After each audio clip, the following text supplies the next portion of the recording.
দেখতে পাচ্ছেন এত লোকজন, কোথায় গেছি মনে করতে পারছেন কি, কিছু ভাবতে পারছেন? হ্যাঁ, ঠিকই ধরেছেন, আমি গিয়েছিলাম বিয়েবাড়ি, একটা আত্মীয়র বিয়েবাড়ি। তো গিয়ে লোকজনের সমাগম হয়েছে, আত্মীয় স্বজনের সাথে দেখা হয়েছে। বহুদিন পর দেখা হলে যা হয় আর কি, পুরো একদম গোলটেবিল বৈঠক বসে গেছে, আপনারা দেখতেই পাচ্ছেন।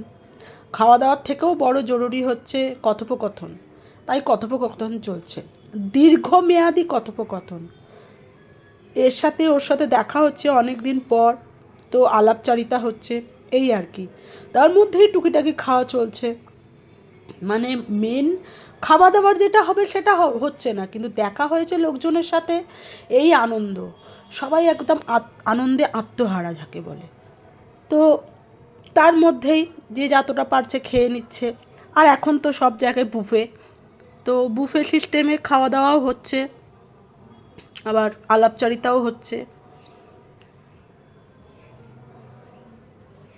খুবই রিসেন্ট আমাদের একটা আত্মীয়র বিয়েবাড়ি ছিল, আত্মীয়তা করতে যেতেই হয়েছিল।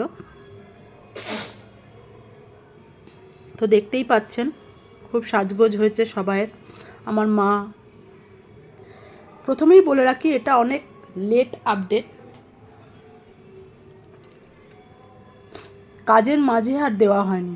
এরপর সব কিছু হয়ে গেছে, খাওয়া দাওয়াও হয়ে গেছে, এবার বাড়ি ফেরার পালা। তাই রাস্তায় বেরোচ্ছি, তার মধ্যেই দেখতে পেলাম গণেশ বাবাজি বসে আছেন। তো ওনাকেও ছবি একটু নিয়ে নিলাম ভিডিওর মধ্যে, নিয়ে এবারে ওনাকে টাটা বাই বাই করে বাড়ি ফেরার পালা। ফাইনালি বাই বাই বলা হচ্ছে সকলের।